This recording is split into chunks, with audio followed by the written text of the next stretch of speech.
What's up? Deputy Rookie J here. Uh, Still working on the name. Uh, Today we're basically going to talk about the whole, at least my experience in the whole hiring process of what I had to do to get into law enforcement post-COVID, year 2023.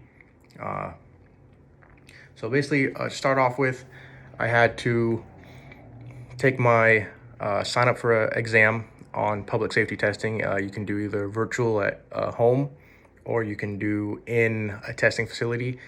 In testing facility is easier because right after you can take your physical instead of having to take your virtual in home and then have to sign up for a different date to do your physical. Just get them all done in one day. That's what worked for me. It was easier for me. Let's see. My written, it took me about 4 hours to do, but I think they allot like 8 hours. I could be wrong.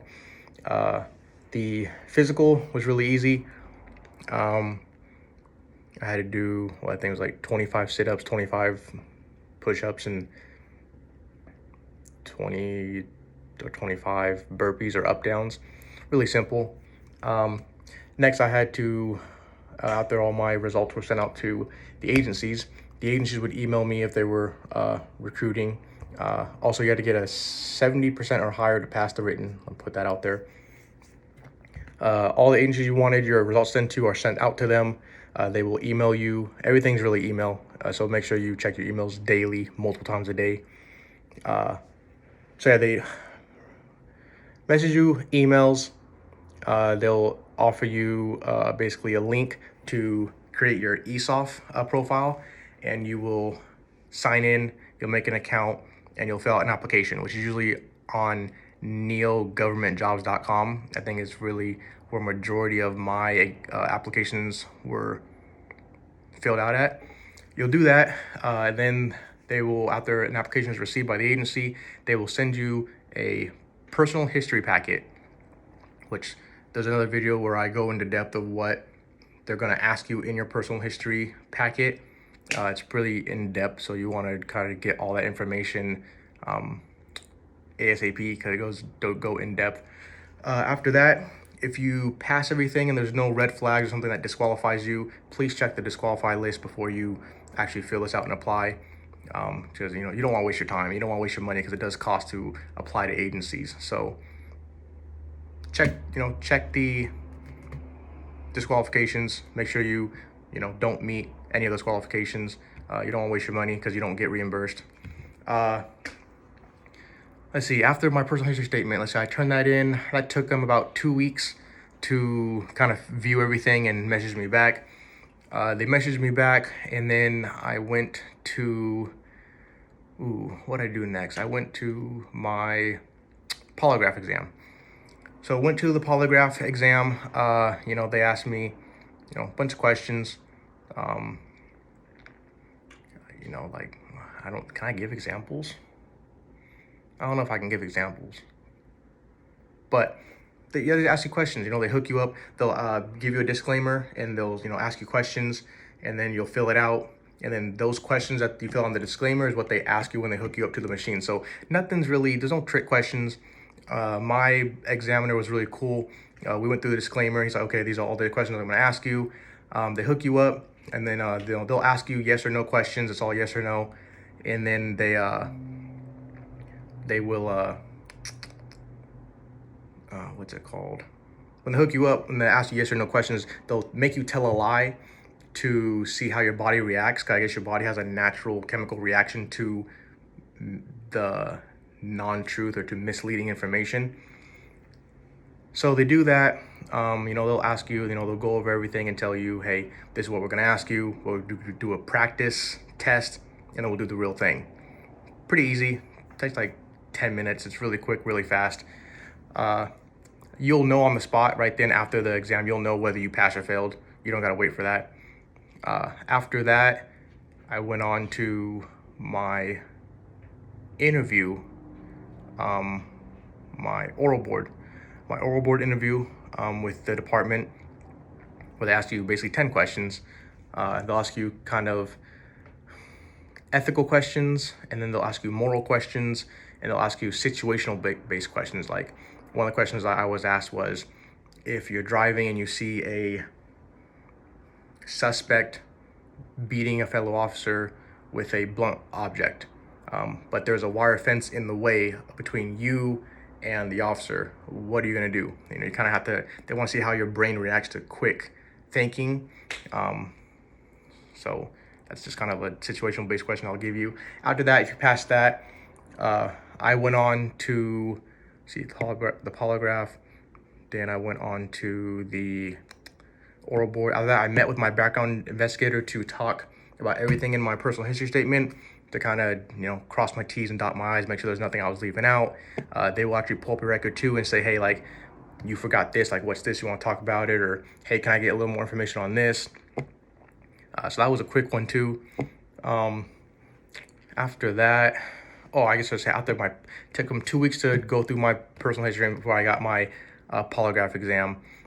Then after my polygraph exam, I think like that same week, I had my oral board interview. And then the next week, I had my meeting with my background investigator. And then it took about a month. That was because my investigator left for personal reasons. He had to take some leave. But so it shouldn't take a month after all that, but it should probably take like a week, maybe 2 weeks tops. Excuse me. Then you'll get signed up for your psych evaluation, which is you take virtual at home. It's about a 4-hour test. I finished mine in like 2. You'll take your exam. They'll see if you're, if you're racist. They'll see if you have any racist bias in you. If you're racially biased in any opinion, they'll ask you about blacks, whites, Mexicans, Asians, transx, all that stuff. They also ask, personal questions. How do you deal with your anger? When's the last time you were angry? Do you feel depressed? Do you want to kill yourself? Stuff like that to make sure you're mentally fit. And then I took that on a Monday, and then I had my following psych interview with a psychologist that Friday to go over my results. He'll ask his own questions about me to see how I react or see how I answer questions to make sure everything's tip shop, I guess. And then let's see. After that, they send all your, I took a medical. After that, I took my medical, which on my medical, they checked my, I think it's EGK, your heartbeat and stuff like that. So they checked my EGK. They did my hearing test, make sure, I can raise your hand if you can hear the chime or the bell or whatever. Then they checked my lungs. They did a tuberculosis test on me, where they injected some like stuff in my forearm and it bubbled up, and then like I had to wait 48 hours and then send them a picture of it, because if it turns red, that means you're positive for tuberculosis and you have to like go back in or something like that. What else did they do for me? Let's see, lungs, hearing, eyesight. You have to do the cover one eye, take your eye exam. Let's see, breathing, eyes, hearing.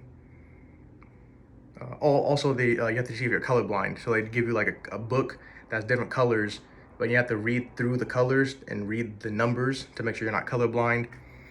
And then after that, it took about 2 weeks for all my results to go to my agency, and then they contacted me and gave me my final offer of employment, which I should step back and say that after my interview, I got a conditional offer. And then after my conditional offer, I had to pass my medical and my psych to get my final offer, which conditional offers basically just means that if you pass these last 2 steps, then you're guaranteed a job. That's pretty much all that means. So I got that. And then due to lack of, FTO, field training officers, my start date was pushed back like a month and a half. So but that was just me. Like I said, everyone's situation is gonna be different. You could get hired on and start the next day. You could start the next week. It all just varies. But yeah, so mine was pushed back a month and a half just because we were short on FTOs. So yeah. Other than that was my experience in the hiring process. That's everything I had to go through. Those are the steps. Those will be the steps you have to go through too. Kind of helped, I try to give my time lapse to kind of give you an idea of how long it took, but altogether it took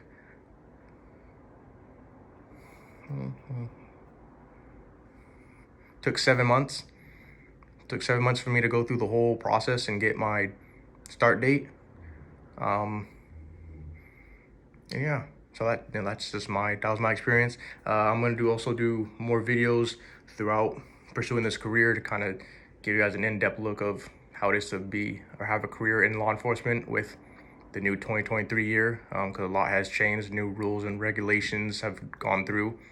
When I go to academy, I also do like probably weekly videos of like what we learned in academy, what we did for that week, stuff like that. And yeah, I think that's pretty much sums up everything that I had to do. But all right, see you guys in the next video.